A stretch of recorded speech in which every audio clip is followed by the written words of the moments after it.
Proudly supported by Superior Engineering and Diesel Conversions Australia. Right, episode 2 of the 4J swap. Now, where we're at, we've painted everything, we've added a little bit of bling, and this motor's looking sick. If you haven't seen the first episode, what we are basically doing is putting a Ford JJ1 Isuzu motor into the Patrol. Now, we are actually going for around about the 250 horsepower mark with this motor. And we've got a new turbo on the way. Not only do you need a turbo though, you also need fuel. So in today's episode, we will be putting in a set of brand new injectors with plus 30 caps. That's going to give us enough fuel to basically get north of 300 horsepower, but we're only going for that 250. Now, a couple of other things we need to do is the intake manifold. Now, I have done an exchange system with 4 JJ1 bling parts. So I dropped off my dirty one and he's given me a clean one to bolt onto this motor. Basically, I want to get all the parts behind me back onto the motor. We've also got the engine mounts that need to be welded up and bolted onto the motor, so we can do that as well. Once this is back together, we can then move on to getting the Patrol ready to receive it. We have fuel filter to move, power steering to move, a few other things that just need tidied up before we actually even think about lifting this into the Patrol. So I'm going to kick today off by doing the injectors first. It's just a whole lot easier without the intake manifold on and all the lines that go up to the injectors. I'm going to go ahead and remove these old injectors and make way for the new plus 30s.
Guys, it's actually the next weekend. So last weekend we were in the middle of fitting some injectors. You've probably seen that. Now on number 2 cylinder, I was actually cleaning up the hole and I noticed a score mark in it, and I could actually fit my pick in there and sort of scratch across and feel that it was actually cut into the seat.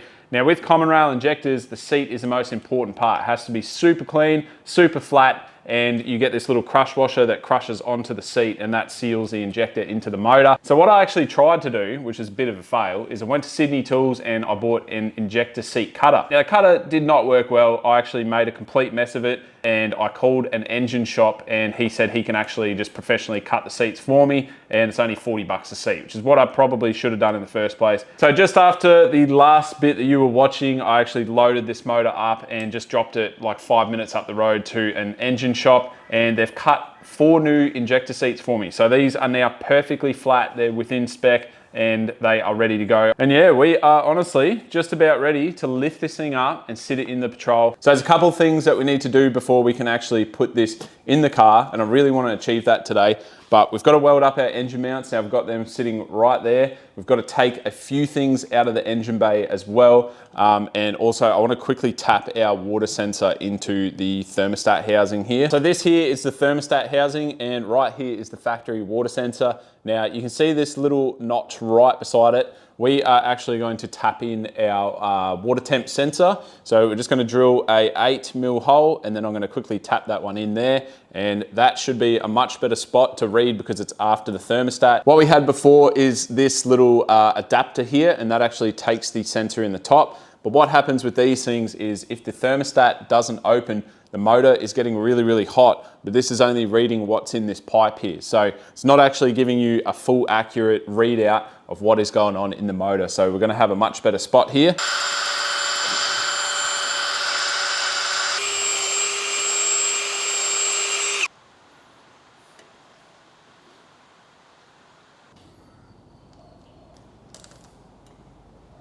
All right, and that's the sensor tapped in. Not too hard at all. It's definitely a long way to drill into that housing, but we got there in the end. And I've just wrapped it in a little bit of cloth tape because once this pulley goes on, it's gonna be really hard to get to. So moving on now. Right, so I got 2 engine mounts that need welding together. They come with like a little tongue and groove sort of system, so they lock in. And basically I need to lay some pretty big stitch welds onto these things. They both are different in the Patrol chassis. The engine mounts are actually different heights. So we have to use one Skyline mount and one of the ZD mounts. But basically I need to stitch these together and we need to get some paint on them. Otherwise we can't put the motor in the car. So let's get to it.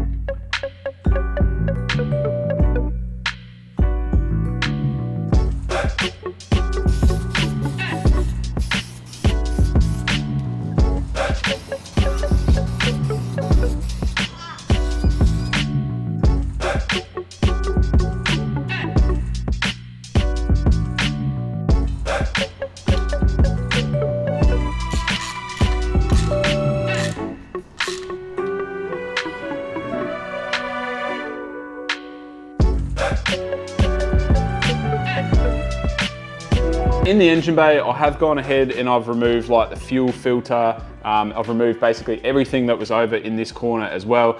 And just getting it sort of prepped, I've gone through and painted the top of the chassis rails. Don't really have to do that, but I thought it'd be nice to. And it's just about ready to go. So the only things that I really want to take off, I've got to take off the heater lines. I might cut some of that wiring off the firewall there and move that to the side. And if you guys remember, there's an aluminium aircon pipe that I actually broke one day doing the exhaust fit out on this. So I want to take that off because we're redoing that whole setup. I'm sick of that aluminium pipe being there. I just want it to be simple and easy. So we're going to take that off. I've got a whole new aircon system going in. Once we've got this motor in, we can start plumbing, but I'm not sure how far we can go because I still don't have the bolts to fit up the adapter plate to the back of the motor. So hopefully we can reach the adapter plate with the motor in here, but if not, I can always just lift it up with the crane, move it back, fit the plate, sit it back on. So that is basically it. I'm gonna start working on this. I'm gonna hopefully get the thing in. So let's crack on with it. Let's get the 4J into the Patrol.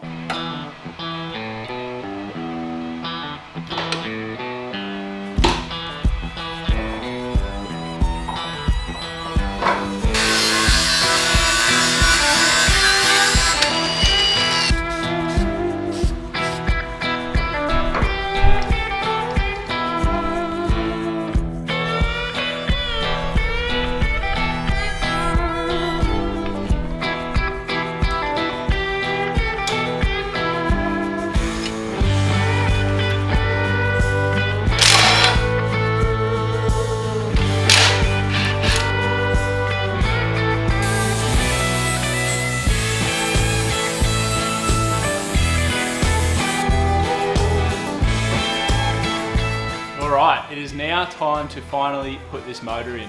I am very excited, a little bit nervous, but definitely excited. Let's go.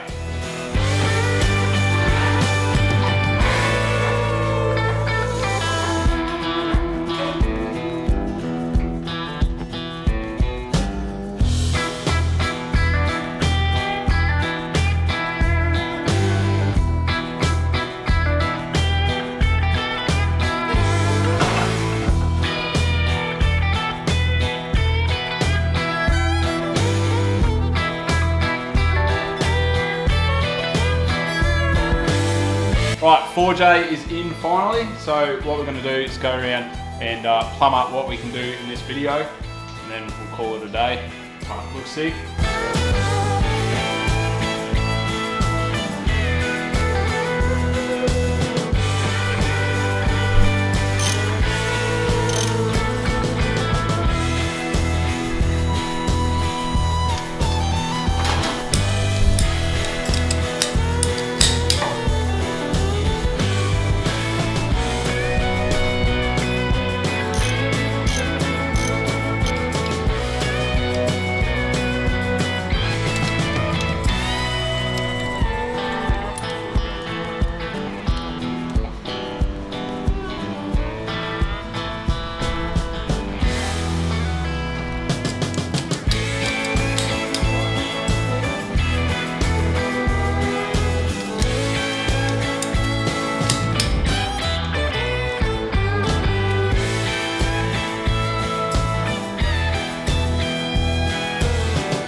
All right, we now have a 4J SWAT Patrol. How good does that thing look in there?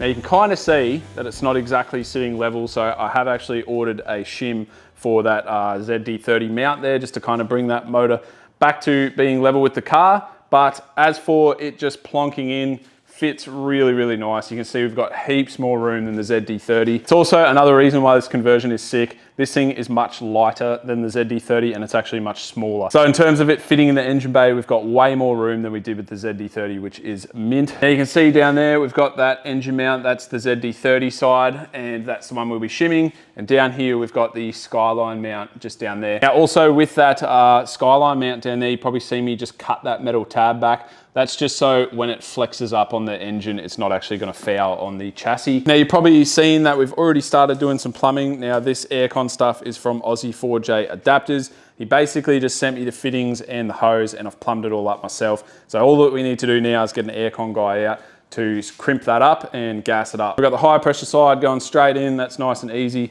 And on the low pressure side, I've actually got rear aircon, so we have to go out of the firewall and down to the rear. That actually comes under the car there and joins into a special fitting down there. So aircon is done. I've also done the heater hoses just there. That was just a case of cutting those hoses back short and plugging them onto the firewall. That was super easy. And the other thing that we plumbed up is the power steering. So you can see I've had a fitting welded onto a pipe here and a fitting welded onto the steering box here. And we basically just have a length of hose. Now that will get neatly zip tied up to the chassis like that. It's an absolutely unreal feeling to finally see this motor in here. It looks so good, looks like it's meant to be. I love the colorway, I think that looks absolutely sick. I'm super keen to see this all plumbed up. Right, so that is actually gonna be it for today's episode. We made a ton of progress in this video and I'm very happy with how it sits. Now, the transmission is still being rebuilt down at Wholesale Automatics. So once we get that and once we get the bolts for the adapter plate, we can bolt the transmission up, we can start wiring the motor, we can start wiring the transmission because that has a standalone computer as well. So once all that's done, it's literally just plumbing and we'll be firing up the 4J for the first time, which is very exciting. I have been told it will actually run on these plus 30s until we get a tune. I just can't really hammer it and it's gonna be a little bit smoky, but that's cool. So hopefully we can get it running, get it down to a tuner, get the thing on the rollers and yeah, it's gonna be pretty gnarly, I reckon. Right, so that's it. I'm gonna pack up and go inside. If you do want some merch, roamlife.com. If you wanna leave a comment, that would be awesome. I am trying to read them all at the moment. Last video had some awesome support, so thanks heaps to you guys commenting and watching that last one. But as for now, I'll catch you guys on the next episode. Thanks for watching. See you later.